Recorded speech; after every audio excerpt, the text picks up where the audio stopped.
वैसे तो शिकारी हमेशा अपना शिकार करता है, लेकिन कभी कभी कुछ मामले ऐसे भी आ जाते हैं जब शिकारी खुद ही शिकार हो जाता है। और इसमें सबसे बड़ी बात यह है कि जब बात कानपुर की हो तो एक कानपुरिया ही ऐसा हो सकता है जो कि शिकारी को ही शिकार बना दे। जी हाँ, हम बात कर रहे हैं कानपुर के एक शख्स की जिसने साइबर ठग को ही ठग लिया। हुआ ये था कि यहाँ के कानपुर के रहने वाले भूपेंद्र के पास एक फ़ोन आता है।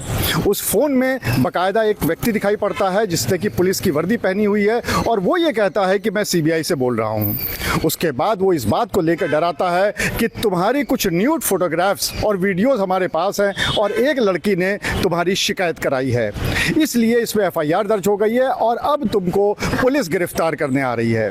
भूपेंद्र जब ये पूरी बात सुनता है तो ये समझ जाता है कि ये पूरी एक साजिश है, ये पूरे साइबर ठग हैं, क्योंकि लगातार इस तरह के वीडियोस वायरल भी होते रहते हैं।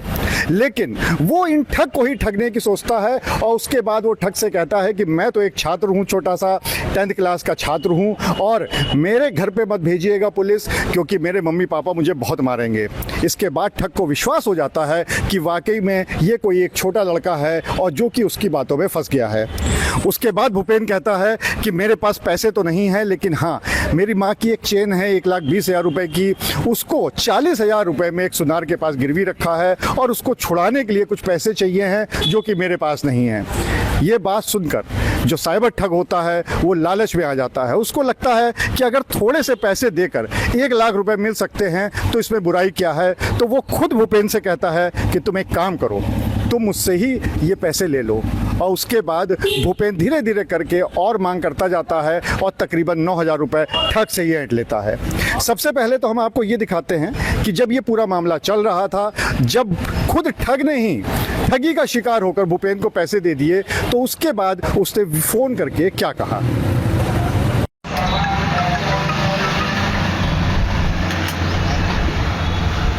हेलो, जा रहे हो बेटा आप? हाँ सर जा रहे हैं, बस पैसे के लिए लड़के से कहा है। देखो सर, वो अपने घर पे गया लेने। जी सर। और ये बोल रहे हैं जी आज मैडम का अकाउंट नंबर दिया जाएगा जी क्योंकि सीडीआर मैडम आई हुई है सीनियर ऑफिसर ना, जी जी जिसमें से आप लोगों की 36 वीडियो 12 फोटो हमारे पास है ना जी। उन्हीं मैडम के माध्यम से डिलीट होगा। समझ में आ रहा है? नहीं सर, हम आज अभी करा दे रहे हैं सर। हाँ तो नहीं, पहले मेरी बात सुन लो जी राजू। जी यहाँ से व्हाट्सएप तुम्हें नंबर बताना पड़ेगा, ठीक है? जी। उस पे तुम्हारे पास 14 अंक का खाता अकाउंट नंबर आएगा, समझे? जी हाँ, मैडम वाला। जी मैडम के अकाउंट पे जब पैसा तुम कराने जाओगे, ठीक है, जी तो बोल दोगे मम्मी का अकाउंट है, ठीक है? जी हाँ, मम्मी वाले अकाउंट पे ऐसे बोल के तुम करा दोगे तो तुम्हें कोई दिक्कत कोई प्रॉब्लम नहीं पूछेगा, ठीक है? जी। ये बोल देना मम्मी के अकाउंट पे पैसा डाल दो, ठीक है? जी हाँ, नाम हम बता देंगे। उसी मैडम, जब मैडम का नाम आ जाए तो बोल देना ठीक है, इसी पे जमा कर दो, ठीक है?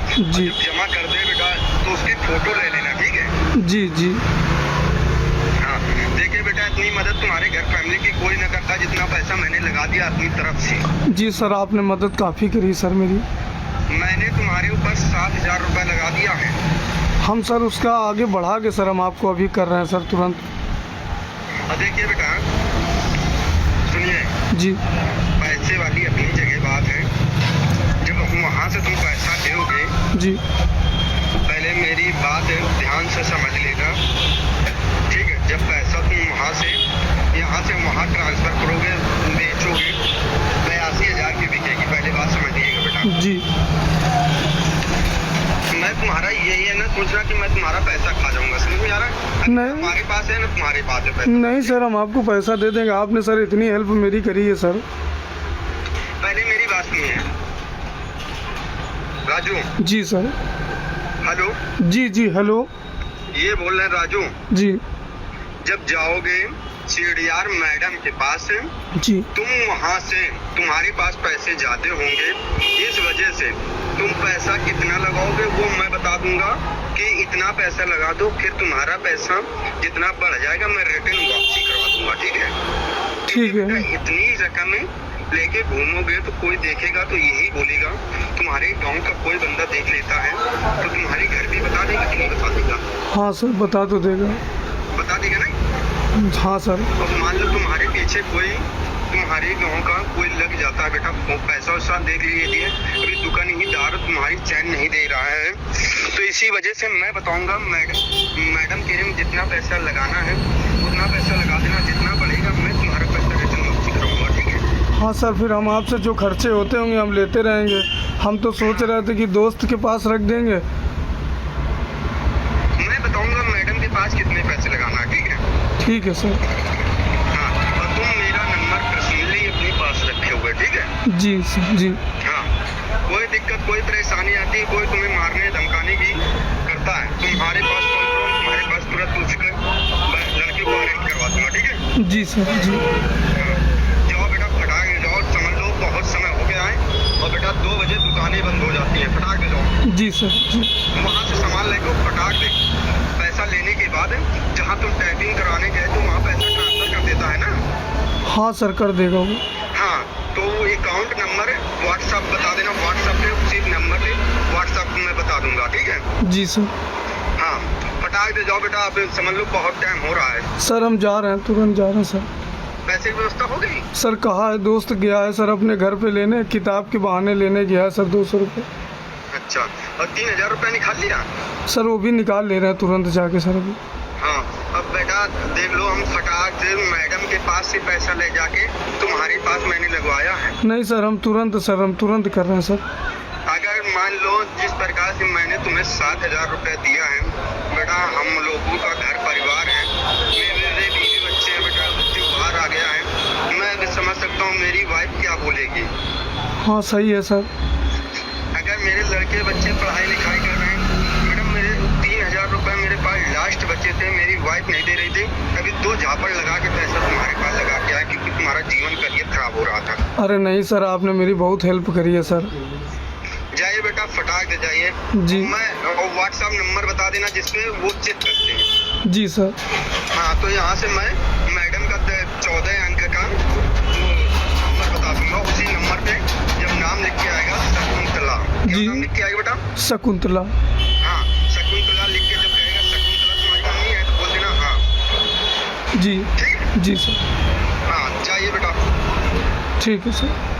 हाँ बेटा, तुम लोगों का 36 वीडियो 12 फोटो हमारे पास निकल के आया है, ये समझ लो तुम। हम सर जा रहे हैं सर। हाँ जाइए, अभी तुम्हारे पास है, जैसे तुम निकल उससे चैन ले लेते हो तुरंत मेरे पास कॉल करोगे, ठीक है। जी सर जी। हाँ, जैसे चैन तुम ले लेते हो। जी सर। अब ये जो पूरी कहानी है ये खुद आप भूपेंद्र की ज़ुबानी सुन लीजिए और ये सुनिए कि किस तरह से उसने खुद ही जो साइबर ठग था उसको ठगी का शिकार बना दिया। मेरा नाम भूपेंद्र सिंह है। मेरे पास 6 मार्च को एक फ़ोन आया था जो अपने आप को एक जो है अधिकारी बता रहा था। इसके बाद वो बोल रहा था कि तुम्हारे खिलाफ़ एक मुकदमा दर्ज हुआ है, तुम्हारी नीट वीडियो जो है काफ़ी वायरल हुई है और मेरे पास जांच आई है। तो मैंने कहा सर ऐसा तो कुछ नहीं है। इसके बाद उसने मुझे एक मुकदमे की कॉपी भेजी है, एक फेक कॉपी है। जब मैंने उसको गूगल लेंस पर डाला तो फेक कॉपी मुझे दिखी। तो इसके बाद मैंने उसको रिपीट में कॉल किया, मैंने कहा सर मुझे समय दे दीजिए तो क्या करना होगा। तो उसने बताया कि आपका ये मामला जो है पूरा ख़त्म हो जाएगा, लेकिन इसमें आपको सरकारी शुल्क 16,000 रुपये जमा करना पड़ेगा।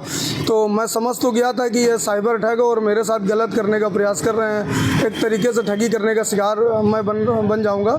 तो मैंने उनसे 1 दिन का समय मांगा। मैंने कहा कि मैं इंटर का छात्र हूं सर, मेरे घर पर कुछ मत बताना, मैं व्यवस्था में आपको पैसा करके दे रहा हूं।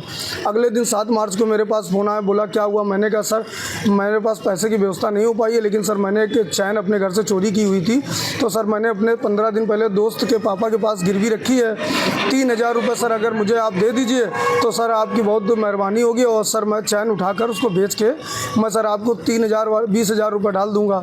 उसने मुझे 3000 रुपये भेज दिए अकाउंट पर। इसके बाद मैंने उनसे कहा कि जहां मैंने चैन रखी थी वो 500 रुपये ब्याज मांग रहे हैं, फिर 500 रुपये उसने डाला। इसके बाद मैंने इसी तरीके की मनगढ़ंत कहानियाँ 2-3 बार बनाई, जिस पर उसने मुझे अभी तक 9,500 रुपये मुझे उसने डाल दिए हैं। जिस तरीके से साइबर ठग आज लगातार जो लोगों को निशाना बना रहे हैं, मैं जागरूक था इसलिए मैं इनके साइबर ठगी का निशाना नहीं बन सका। तो कहीं ना कहीं आप लोगों को भी जागरूक होने की ज़रूरत है कि इस तरीके से मैं साइबर ठगी होने के शिकार से बच गया। और जिसकी जानकारी मैंने कानपुर दक्षिण DCP साउथ को एक व्हाट्सएप के माध्यम से दे रखी है। और योगी सरकार और कानपुर उत्तर प्रदेश पुलिस पर मुझे पूरा भरोसा है कि वो ऐसे साइबर ठग को पकड़ेगी और जो आने वाले जो और साइबर ठग हैं जिस तरीके से लोगों को निशाना बना रहे हैं, कहीं ना कहीं इस पर भी शिकंजा लगाएगी। अभी कहानी यहीं पे ख़त्म नहीं होती है। हालांकि इस पूरे मामले के बारे में भूपेंद्र ने पुलिस को इत्तला कर दी है, लेकिन साथ ही साथ एक बात और भी है कि अभी भी लगातार ठग भूपेंद्र के संपर्क में है, उसको फ़ोन कर रहा है और उसको ये बताने की कोशिश कर रहा है कि मैंने तुम्हारे ऊपर काफ़ी पैसे लगा दिए हैं, इसलिए जल्दी से जल्दी वो सोने की चेन भेज दो और जो भी ये लाख रुपया आता है वो उसको दे दो। तो लगातार ये बातचीत अभी भी चल रही है। अब देखने वाली बात ये होगी कि पुलिस इस पूरे मामले में क्या कार्रवाई करती है और साथ ही साथ क्या ठग को इस बात का इल्म हो पाता है कि जिसको वो ठगने गया था उसने उल्टा ही उसको ठग लिया और वो एक कनपुरियों के हाथों में ठगी का शिकार हो चुका है। अनुराग अग्रवाल, TV9 कानपुर।